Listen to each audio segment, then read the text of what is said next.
600 places, 1000 places de parking. Fait que ça devient un peu du land banking. Fait qu'il accumule du terrain, mais avec un rendement. Parce qu'on sait que si demain matin, on achète un gros terrain de 2 millions de pieds, on n'a aucun rendement.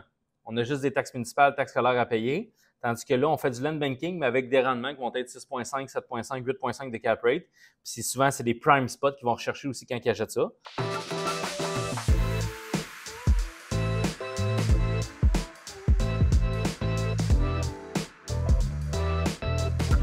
Bonjour, ici l'équipe Laurent Paquin, Mélissa Jacob. Donc aujourd'hui, on va parler des top transactions du mois de mai 2023. Je suis en compagnie de Laurent. Bonjour Laurent. Salut Mélissa. Donc on va commencer par les top transactions industrielles, le prix par pied carré. Donc on parle ici du 1100 Louis-Hippolyte Lafontaine à Anjou. Année de construction 1998, nombre de pieds carrés 56 691 et on parle d'un dollar au pied carré de 313 $.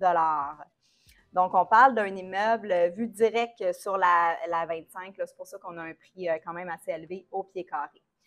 Total de 17 665 000. Exactement. Merci, Laurent. Donc, pour le deuxième, on a le 21 500 autoroute transcanadienne à Baie-d'Urfé, année de construction 2001. On parle d'une superficie ici de 76 833, prix par pied carré de 207 $ et le prix total de 15 875 000 $. Acheté et vendu par des propriétaires occupants. Exactement. Merci, Laurent. Le troisième, on a le 1160 Michel Boeck à Blainville, année de construction 2003, pieds carrés, on parle de 30 500 pieds carrés et le dollar au pied carré de 344 $ le pied carré pour un total de 10 500 000. On parle ici d'un très gros terrain, c'est pour ça que le pied carré est quand même assez élevé. À la suite, on a le 9475 Pascal Gagnon à Saint-Léonard, année de construction 1971, nombre de pieds carrés 14 854 et on a ici un dollar assez élevé, je vous dirais 673 $ du pied carré. On s'entend ici, il y a eu une vente d'entreprise qui a été faite, donc c'est la raison pour laquelle le dollar de pied carré ne fait aucun sens là, pour l'industriel. Un prix d'achat de 10 millions pour celle-ci. Pour finir, on a le 171 Jean Proulx à Gatineau, année de construction 1976. On parle de 171 000 pieds carrés et ici à 57 $ le pied carré. Laurent, qu'est-ce que tu en penses? Ah, ça, je l'ai dit d'entrée de jeu, c'est pour ça que moi, je pense honnêtement que quelqu'un qui vend un immeuble de 170 000 pieds à Gatineau, là, il y a quand même une pénurie d'immeubles industriels aussi à Gatineau. À 57 $, on n'a pas vu la qualité de l'immeuble, on s'entend là. Ça doit être une ancienne usine de pâte et papier, de bois, de sécher le bois. Il doit y avoir quelque chose là-dedans. Mais à 57 $ prix par pied carré, c'est vraiment pas cher. Il aurait dû nous appeler peut-être qu'on aurait eu plus. Exactement. Est-ce que tu peux continuer avec le top transaction industrielle par superficie, s'il te plaît? Yes. Fait qu'on y va avec superficie. On vient de le nommer. La numéro 1, c'est bien sûr Gatineau. Sur Jean Proulx, le 171 Jean Proulx, année de construction 76. 9,8 millions à 57 $ par pied carré. C'est un investisseur privé qui a acheté ça. On le retrouve, c'est les mêmes. Là, ici, là, il y en a qu'un qui est différent. Le deuxième, c'est le même qu'on avait nommé à 15 875 000 $ à Baie-d'Urfé. Immeuble 2001, 207 $ le prix par pied carré. Puis sinon, là, un qui n'était pas dans le top 3 pour les prix, c'est un immeuble 3100 Westinghouse à Trois-Rivières. Immeuble de 1974, 56 000 pieds carrés pour un 110 $ le prix par pied carré, 6,2 millions propriétaire occupant à propriétaire occupant. Fait que ça fait beaucoup de sens pour le marché de Trois-Rivières. Ça doit être un immeuble qui est quand même assez âgé. 110 $ le prix par pied carré, ça fait plein de sens. Donc, si on regarde superficie, 170 000 pieds carrés, 76 000 pieds carrés et 56 000 pieds carrés, c'est les trois plus grosses superficies en industriel qui ont été vendues au mois de mai. Est-ce que tu peux continuer, Laurent, avec les top transactions bureaux prix par prix? Par prix? Par pied carré, exactement. Yes. Merci, Mélissa. J'y vais avec le 5410-5460 Descaries à Côte-des-Neiges. On a un immeuble 1990 de 103 000 pieds carrés vendu à 150 $ le prix par pied carré.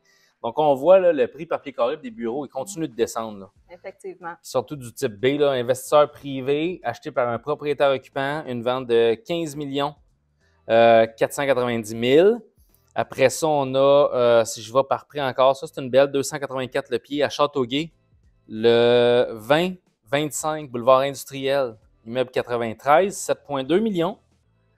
Puis après ça, là, on a un 70 000 pieds Saint-Eustache, le 208 Robinson. On a un immeuble 1980 vendu à 98 du pied, pas cher. 6,9 millions, investisseurs privés à investisseurs privés. Je laisse continuer, Mélissa, avec Superficie Bureau. Oui, donc au niveau des top transactions pour la superficie bureau, on a le 208 rue Robertson à Saint-Eustache à 240 000 pieds carrés à 29 le pied carré pour un total de 6 900 000.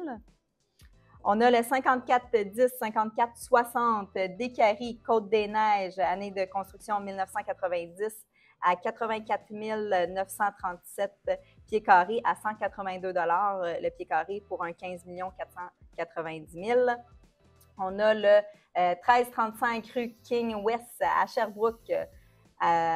Pieds carrés, on parle ici d'un 38 062 pieds carrés, puis à 79 le pied pour un total de 3 25 000. Et le 225 boulevard industriel Châteauguay, on parle de 25 376 pieds carrés à 294, pas 94, 84 dollars du pied carré pour 7 200 000 $. Pour les top transactions commerciales, commerce de détail, le prix par pied carré, Laurent, est-ce que tu peux continuer, s'il vous plaît? Yes, merci, Mélissa. Donc, à Rosemont, le 29-25 30-25 Sherbrooke-S, 373 828 pieds carrés, c'est énorme. À 142, ce qui fait beaucoup de sens. La superficie, je serais curieux de voir dans cette transaction-là la superficie du terrain. Effectivement. Parce qu'il y a une belle stratégie que beaucoup de REIT font en ce moment, c'est qu'ils vont aller acheter du retail, fait que des gros centres d'achat, qui vont avoir des 4, 5, 600 places, 1000 places de parking. Fait que ça devient un peu du land banking.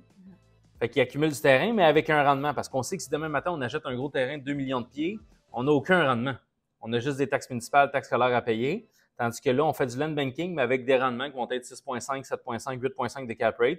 Puis souvent, c'est des prime spots qui vont rechercher aussi quand ils achètent ça. Fait que je serais curieux de voir le terrain qui venait avec ça. C'est un institutionnel qui a acheté ça. 66,54, 66,90 Sherbrooke-S à Maisonneuve, un immeuble 63.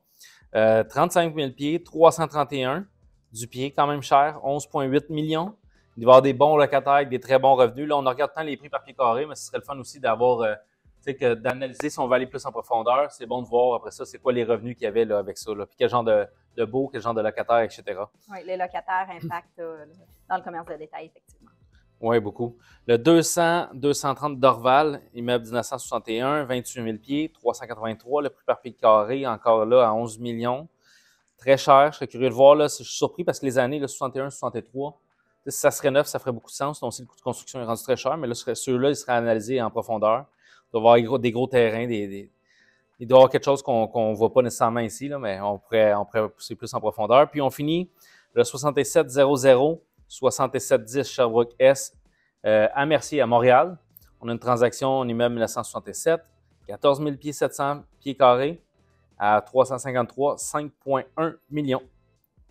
Je laisse continuer avec les top superficies, Mélissa. Oui, donc pour les top superficies en commerce de détail, bien entendu, on a le 29-25 et le 30-25 Sherbrooke-S, secteur Rosemont, qui est en première position ici avec 373 828 pieds carrés, donc une belle grosse superficie à 142 le pied carré, comme que Laurent a mentionné un petit peu plus tôt. Par la suite, on a le 66-54, 66-90 Sherbrooke-S, Hochelaga Maisonneuve, à 35 700 pieds carrés.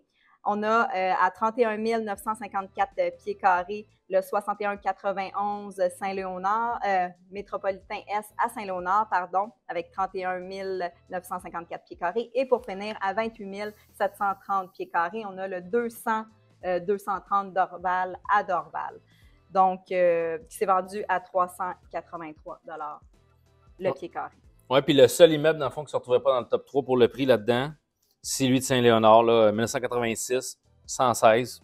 Le prix par pied carré, c'est un bon deal. Ça, je pense que c'est une belle acquisition. Donc, on peut constater qu'il y a eu des belles transactions faites au mois de mai. Restez à l'affût, continuez à nous suivre. On va faire une autre capsule là, pour le mois de juin qui est à venir prochainement. Merci. Bonne journée à vous.